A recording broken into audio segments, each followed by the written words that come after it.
Can you learn Premiere Pro in under 10 minutes? Well, that's the ultimate question. If you're looking for a video that covers everything you need to know about Premiere Pro as a beginner, well, you've come to the right place. Now, quick disclaimer, this video isn't going to be a boring step-by-step guide that's going to make you fall asleep. I'm actually going to be showing you some really useful tools and techniques that's just going to improve your overall workflow, speed up your editing, and make you learn the software a lot faster. Now, before we get started, if you are new here, welcome. My name's Seb. This channel is all about videography, video editing, and photography. I'm all about posting high quality short form content, so if that does sound interesting to you, then do consider subscribing. But now that we've gotten out of the way, let's jump right into the video and start learning Premiere Pro. Alright, so now that we're on the computer, the first thing we're going to do is create a structured folder. Now, the main reason we're using a structured folder is that it's just going to improve your overall workflow in the long run, and it's a good method to start with when you're just starting editing. So as you can see right here, we have how to use Premiere Pro for beginners. So this is the project that we're going to be using. So inside each of these folders, for the footage, for example, I have a few clips. For the FX, I have a few sound effects, and then in the music, we have a bit of music, and the PR is going to be empty. We're going to be using this folder first, and then social animations is just going to be all of our important assets that we're going to be using in our video. Once you've created a nice folder structure and you have all the clips that you want to use in your project, we're going to go ahead and open up Premiere Pro. Once Premiere Pro is opened up, we're going to select new project, and what we're going to do, we're just going to call it Learn Premiere Pro. Just name it whatever you want for whatever video you're editing. And then we're going to go into the browse section underneath location right here, and we're going to go to the folder that we just created. So we're going to go how to use Premiere Pro, and then we're going to go to our PR folder.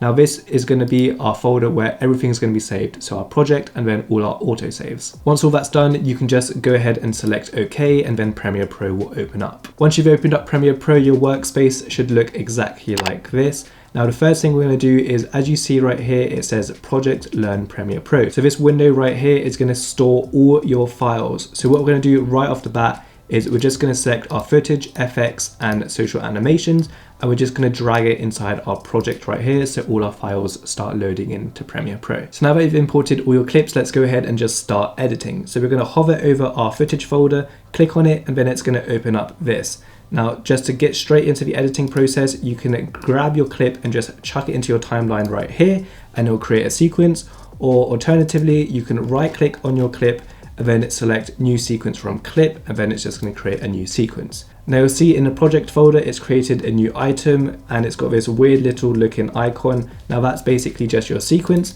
What I'd recommend you to do is just name it. So we'll just call it Learn Premiere Pro. And then you'll also see that it's changed the name here, but it's also changed the name in your sequence. If you've ever wanted to change your sequence settings, then it's really easy. Just click on the sequence button right here and go to sequence settings, and then you have all the flexibility you want. So if you wanted to change the frame rate of your timeline, you can do this here. If you wanted to change the frame size, change it to a 1080 timeline, then you can do this here. But for me, editing in 4K is completely fine, so we're just going to press OK. Now the two main tools you're going to be wanting to use in Premiere Pro are the razor tool and the selection tool. To access this, you'll see them in this toolbar right here. So the razor tool, you can either press C or you can click on this right here and it'll access your razor tool. To start cutting up clips, you can just click anywhere on your clip and it'll cut it up.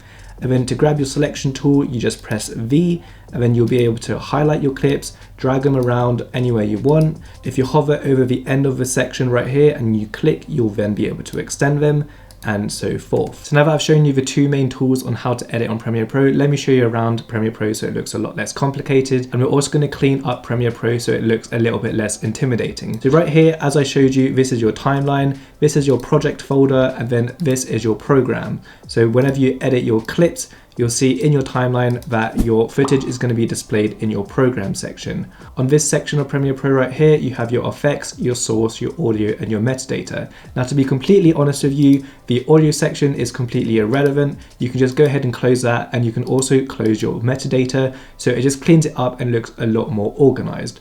You can also get rid of your media browser, your library, your info, your markers, and your history. From here, we're going to grab our project and we're just going to drag it up here so it's next to your effects controls and your source clip. I just like to organize it like this so it looks a lot more cleaner. Here we have all your effects, so if you ever wanted to add any video effects, this is where your effects controls are going to be, so you can add your effects here. For instance, if I wanted to add some blur onto my video, I'd go onto the video effects, go underneath blur, and then select Gaussian blur, for example. From here, we'll just have to select our clip and then go into the effects controls, and you'll see that the Gaussian blur effect has been added onto this clip. If we add a percentage onto here, you'll see that the clip starts to get blurred. So this is how you would use effects in Premiere Pro. If you ever wanted to change the position of your clip or the scale, you can do this in the motion section underneath effects controls. Here you can change the position so you can move it up. You can also change the scale, increase it, decrease it, do it however you like. If you ever wanted to reset your position and scale to the factory setting, then you'll just click on this reset button right here, and then it'll reset it to the correct aspect ratio. If you wanted to do a zoom in, for example, what you'll do is click on this stopwatch right here. It toggles the animation on.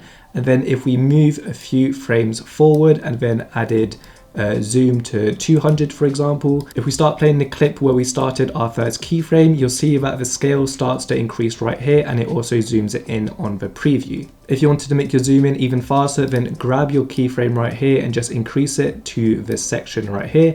And if we play it back again one more time, you'll see that it's zooming in a lot faster. So these are the main tools that you're going to be using in Premiere Pro. If you ever wanted to add text, then you can press T, or you can use this icon right here. Click anywhere on your program section, and then you'll be able to add text. So if I write subscribe, then it adds text onto your video. You'll see that it's also added a new layer right here, and this is your text format. If you go back into the effects controls, making sure that your text is selected, and you go to this text section, you'll then be able to customize it even further by changing the font, changing the size using this slider. You can then change the appearance, changing the color of it. So if we wanted it white, we'll just change it to white and press OK. You can even add strokes and so forth. If you ever wanted to add some backgrounds like a white or black background, go back into your project and then click on the new item button right here. Go to color matte, and then this is just going to add a color matte onto your clip.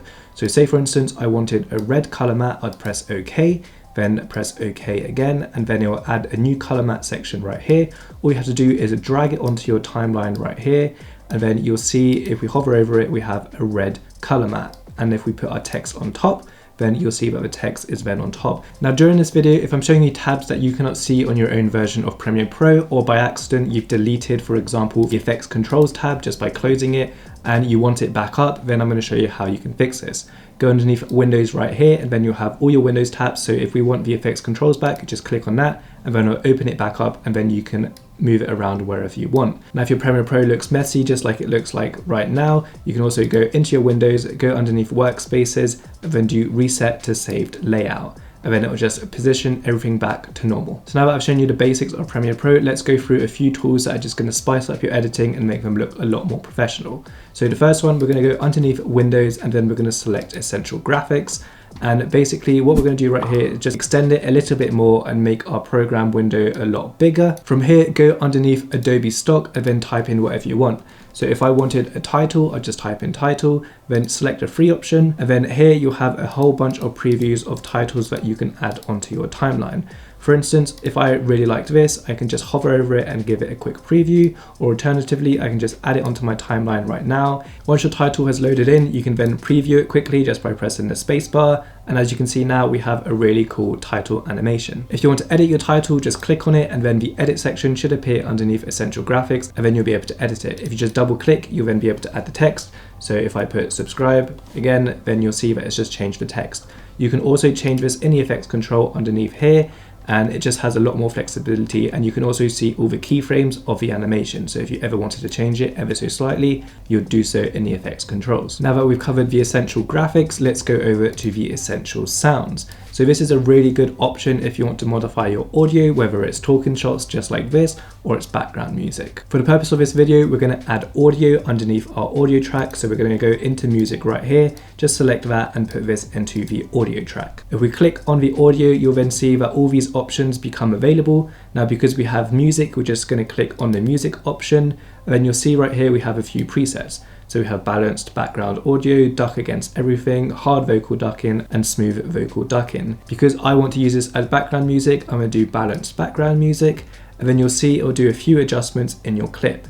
You can then change the audio intensity, make it a little bit quieter or make it a little bit louder. And this is just a great option to tweak your audio. It also works with your talking shots. So if I have dialogue right here, I'll go underneath dialogue. Now, because I'm doing a basic talking shot in this video, then I'm just going to go underneath presets and do balanced male voice. And then I'll add a bit of clarity to your vocals and make it stand out a lot more. There are a few things I didn't mention before, which I'm going to mention now. In your timeline section, if you ever wanted to make your clips a little bit bigger, you can press the Alt button on your keyboard and then scroll up, and then you'll be able to make your tracks a lot bigger. If you ever wanted to recess it, you can just double click on the track and then it'll make it back to its standard size. If you want to zoom in and zoom out of your timeline, then press on the plus or minus button on your keyboard and then it will zoom in or zoom out on your timeline. The top section of the timeline is going to be everything to do with your video assets, and then the bottom section is going to be everything to do with your audio assets. If you wanted to record a voiceover, you can just press on the microphone right here and then you'll be able to do a voiceover within Premiere Pro.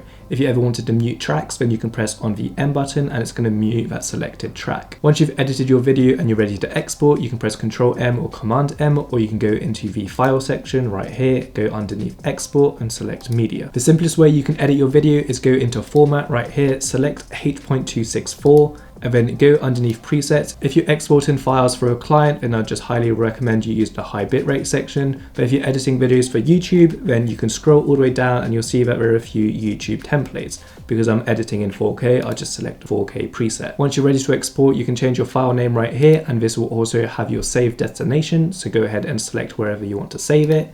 And then once you're ready to go, all you have to do is press export and then it will start exporting within Premiere Pro. Now, of course, in this video, I didn't cover everything to do with Premiere Pro. If you want some more in-depth tutorials, then I'll have a whole playlist that you can click on right here. If you want to learn how to color correct within Premiere Pro, then there is a full video that you can also watch right here. And it's just a 5-minute tutorial explaining the basics of color correction. But there you go, guys. I hope you did enjoy this quick tutorial on learning the basics of Premiere Pro. Let me know what you thought. And if there are any other sections in Premiere Pro that you want to learn, let me know in the comments down below and I'll make a video dedicated to that. I hope you did enjoy this video. If you did, then do leave a like and subscribe if you haven't already. Thanks a lot for watching, guys, and I'll see you in the next video.